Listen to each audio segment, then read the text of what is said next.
Thank you very much, Jerry. Hey, Tyler, how much are you guys, I don't know, looking back on the way the defense finished last year, the last three games especially, a couple of linebackers said that the coaches had you guys, or had them at least, looking at video from those last three games, the way things kind of got a little bit loose near the end of the year. And how much are y'all inspired to sort of tighten that up as this season starts? Oh yeah, we just looking forward to being the best team that we can this year. You know, last year things didn't quite go as planned, and now those last three games, as you say, you think things got a little loose. And I think a couple players can agree to that. So this year we're just trying to set a new standard to be the best team we can be. Thank you, man. Next up, Andy Anders with Press Pros and Spencer Holbrook on deck. Andy?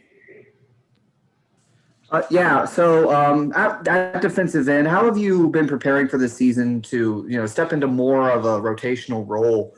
It seems like you'll be getting more reps, and just what have you done to prepare this season?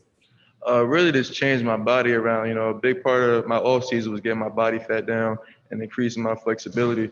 So I think those two things really helped me just develop into a better player, just play my role in this defense. Gotcha. Thank you. Next up, Spencer Holbrook from Letterman Row with Jeremy Birmingham on deck. Spencer? Hey, Tyler, do you think you could play both defensive end and three tech, and how do you think those two positions how do you think you would play in each of those positions differently? I think I could definitely do both. I think you guys will see some stuff coming up this year later on in the season that we got planned for moving me inside and out. And I think the pass rusher part is a little different, but I think that my size and my weight and my strength gives me the ability to move inside as well. Thank you. Next up, Jeremy Birmingham, Letterman Row with Pat Murphy on deck. Jeremy?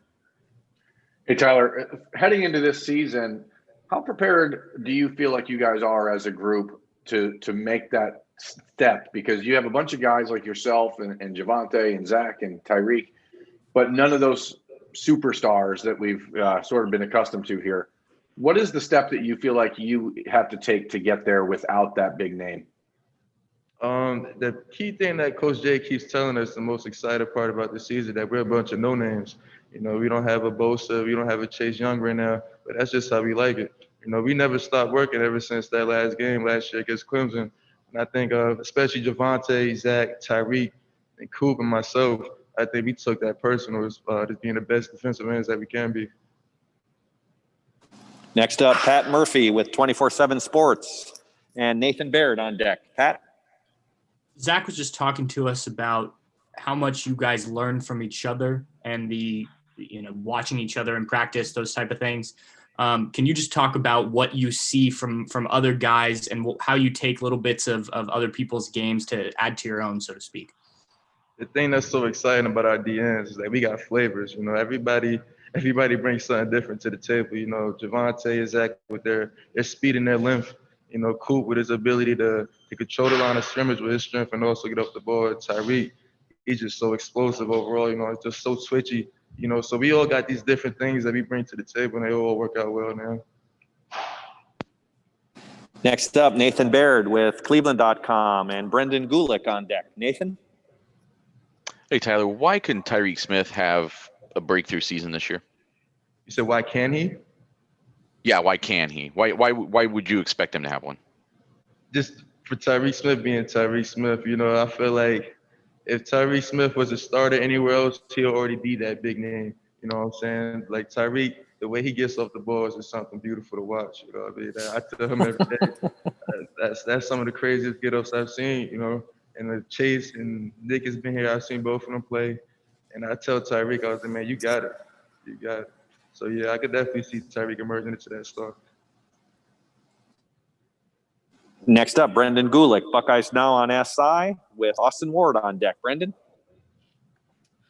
Hey, Tyler, when it was announced that the season was coming back now, obviously several weeks ago, who was your first phone call when you found out the season was coming back, and what was that conversation like? My first phone call was actually to the DNs. We had like a group FaceTime call, and it's go time now. That was basically what the message was, because we never took our foot off the gas. Even when we couldn't come to the facility, we was trying to find ways to work out any field we can. from getting kicked off the field to being on the field any time of the night that we can just to get some work. And, we've been waiting for this. So once we got that phone call, it was just, all right, we locked in now, that we always have been. So you guys weren't together as a group. You were Nah, separated. this is over a FaceTime call. Okay. And we'll have two more questioners for Tyler. Up next, Austin Ward from Letterman Row with Dan Hope on deck. Austin? Tyler, you've been around Coach Jay long enough to know how much he loves that 3-tech position and kicking, ends inside to get a pass rushing threat. If that's something that you could do, how much does that excite you given the way that, he's developed some other guys and turned them loose in that spot? I mean, that excites me a lot because I see how Taquan was able to do it. I see how Nick moved inside sometimes, and I saw the plan he had for them. And when I first came in, they told me I had a similar body type to Taquan, so I already kind of expected that as I develop into a better player. So I'm just excited what Coach J has in store for me. And final questions of the afternoon for our group and also individually for Tyler Friday come from Dan Hope with 11 Warriors. Dan? Hey, Tyler, who are some of the younger guys on the defensive line that you're seeing start to step up and maybe be able to start contributing this year? Darion Henry, he's one that's come a long way. When he first came here to the play he is now, that's a big difference. Of course they still have work to do. And we have about 5 rotating D linemen right now with the DNs that could possibly be starters. You know what I mean? So we got a lot of older guys that could play as well. But the young guys, they're coming along as they should be. Noah Potter, he's doing this thing over there on the practice field, trying to earn as many reps as he can. So, the young guys are coming along well. Thanks, Tyler. Tyler, thanks so much for your comments today. Thanks for taking time to meet with our media, and have a great afternoon and a great practice. Thank you.